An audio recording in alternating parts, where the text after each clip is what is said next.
And இதில் வந்து நம்ம இப்போ டெம்ப்ளேட்டை பற்றி பார்க்க போகிறோம். ஸோ டெம்ப்ளேட் அப்படின்றது என்ன அப்படின்றத ஃபஸ்ட் நான் சொல்லிடுறேன்.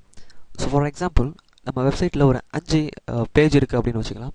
ஸோ அந்த 5 பேஜையும் ஒரு பேஜை வச்சு கண்ட்ரோல் பண்ணலாம். ஃபார் எக்ஸாம்பிள் நம்ம 5 பேஜுக்கும் காமனாக ஒரே பேனர் இருக்கும் நம்ம வெப்சைட்டில். ஸோ அந்த ஒரு பேனரை நான் இப்போ எனக்கு சேஞ்ச் பண்ணணும்னு நான் நினைக்கிறேன். ஸோ அப்போ நான் அந்த பேனரை சேஞ்ச் பண்ணேன்னா அது ஆட்டோமேட்டிக்காக அந்த 5 பேஜஸ்க்கும் அந்த பேனர் சேஞ்ச் ஆகிடணும். ஸோ அதுக்கு நான் என்ன பண்ண போகிறேன், டெம்ப்ளேட் அப்படின்னு ஒரு பேஜை வந்து க்ரியேட் பண்ண போகிறேன். அந்த டெம்ப்ளேட் பேஜை வச்சு என்னோடய வெப்சைட்டில் இருக்க மற்ற எல்லா பேஜஸையும் நான் கண்ட்ரோல் பண்ண போகிறேன். ஸோ இப்போ நான் உங்களுக்கு அந்த எக்ஸாம்பிளை பண்ணி காட்டுறேன்.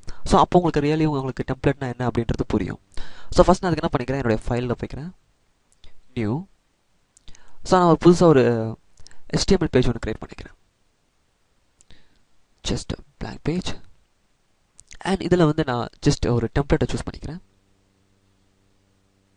ஓகே, நான் இந்த டெம்ப்ளேட்டை சூஸ் பண்ணிக்கிறேன். And create. இப்போ பார்த்தீங்கன்னா எனக்கு பேசிக் கண்டென்ட்டோட எனக்கு இந்த ஒரு பேஜ் கிரியேட் ஆகிருக்கு. ஸோ நான் என்ன பண்ணிக்கிறேன், என்னுடைய சைட் பாரில் இருக்க கண்டென்ட் ஃபுல்லாகவே எடுத்து ரிமூவ் பண்ணிடுறேன். அஃப்கோர்ஸ் என்னுடைய பாடியில் இருக்கிறதையும் நான் ரிமூவ் பண்ணிக்கிறேன்.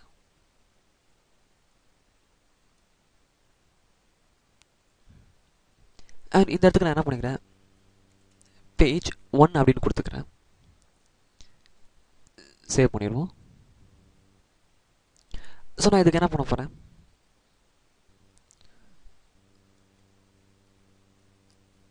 நான் இதுக்கு பேஜ் 1.html அப்படின்னு கொடுத்துட்றேன். Save it. அண்ட் நான் இப்போ இன்னொரு பேஜ் கிரியேட் பண்ணுறேன். File, new, same blank HTML page. And இப்போ நான் இங்கே கிரியேட் கொடுக்குறேன். ஸோ நான் வந்து ப்ரீவியஸாக க்ரியேட் பண்ணதும் இப்போ க்ரியேட் பண்ணதும் ஒரே ஃபார்மேட். என்னுடைய பேசிக் இந்த லே அவுட்லேருந்து நான் இப்போ சூஸ் பண்ணியிருக்கேன். And create it. ஸோ அதே மாதிரி இதுக்கும் நான் வந்து எல்லாத்தையும் ரிமூவ் பண்ணிடுறேன்.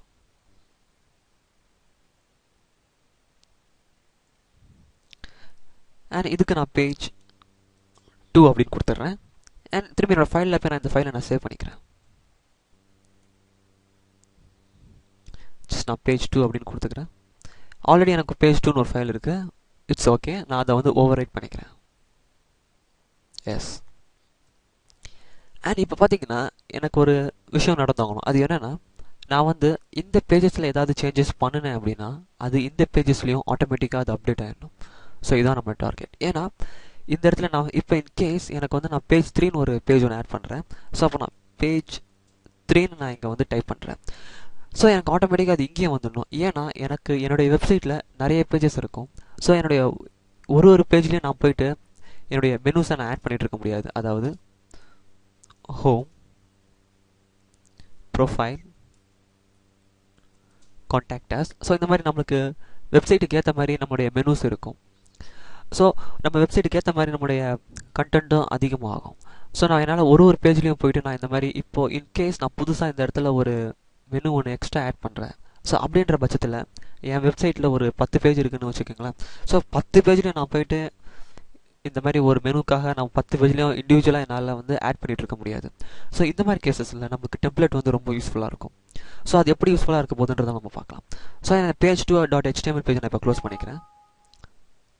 ஜஸ்ட் சேவ் கொடுத்துக்கலாம். அண்ட் இந்த பேஜ் தான் நான் இப்போ வந்து டெம்ப்ளேட்டாக சூஸ் பண்ண போகிறேன். ஓகே, ஸோ நான் என்னுடைய எல்லாத்தையும் ரிமூவ் பண்ணிக்கிறேன். நான் இந்த இடத்துல வந்து நான் என்ன பண்ணிக்கிறேன், ஹோம் அப்படின்னு கொடுத்துக்கிறேன். Home, videos. ஸோ ட்ரீம்வியரில் எப்படி நம்ம வீடியோ ஆட் பண்ணுறது தான் ஆட் பண்ணலாம் அப்படின்றதையும் நம்ம பார்க்க போகிறோம். அண்ட் கான்டாக்ட் அஸ் பேஜ் வரப்போகுது. தென் பிக்சர்ஸ் எப்படி ஆட் பண்ணுறதுன்றதை பார்க்கலாம். ஓகே, ஸோ இப்போதைக்கு நான் இந்த 4 பேஜஸ் மட்டும் இப்போ ஆட் பண்ணிக்கிறேன். ஸோ நான் என்ன பண்ணிக்கிறேன், என்னுடைய மெயின் டேபிள் கண்டென்ட்டில் கிளிக் பண்ணிக்கிறேன். அண்ட் இதை வந்து நான் வந்து ஜஸ்ட் ஹோம்னு கொடுத்துக்கிறேன். அண்ட் இப்போ என்ன பண்ண போகிறோம் அப்படின்னா, என்னுடைய இந்த பாடி டிவிஷனை கிளிக் பண்ணிக்கிறேன். அதாவது மெயின் கண்டென்ட், இதோடைய சோர்ஸ் கோடுக்கு போய் பார்த்தீங்கன்னா தெரியும் மெயின் கண்டென்ட். அண்ட் இந்த டிவிஷனை நான் இப்போ செலக்ட் பண்ணிக்கிறேன். அண்ட் என்னோடய டெம்ப்ளேட்டில் இந்த ஒரு ஏரியா மட்டும்தான் எடிட்டபிளாக இருக்க போகுது. அதாவது நான் இப்போ என்ன சொல்கிறேன் அப்படின்றது இன்னும் கொஞ்சம் நேரத்தில் உங்களுக்கு புரியும். நான் இந்த ஏரியாவை நான் கிளிக் பண்ணிக்கிறேன். கிளிக் பண்ணிவிட்டு ஜஸ்ட் இங்கே இன்சர்ட் போங்க நம்ம மெனுஸில், insert template object editable region. So இதில் ஷார்ட்கட் வந்து கண்ட்ரோல் ஆல்ட் வி. ஜஸ்ட் இதை கிளிக் பண்ணுங்கள். ஆட்டோமேட்டிக்காக ட்ரீமர் உங்களுக்கு ஒரு பாப்அப் மெசேஜை கொண்டு வரும். இந்த trimmer automatically convert this document to template. So இது ஃபர்ஸ்ட் ஸ்டெப். இந்த பேஜ் வந்து டெம்ப்ளேட்டாக கன்வெர்ட் ஆக போகுது அப்படின்றது இண்டிகேட் பண்ணுறதுக்கு. Just click okay. அண்ட் உங்களுக்கு இப்போது இந்த டயலாக் பாக்ஸ் வந்து ஓப்பன் ஆகும். ஸோ இந்த எடிட்டபிள் ரிலிஜனுடைய நேமை நீங்கள் கொடுக்கணும். ஸோ நான் என்ன பண்ணிக்கிறேன், இதுக்கு வந்து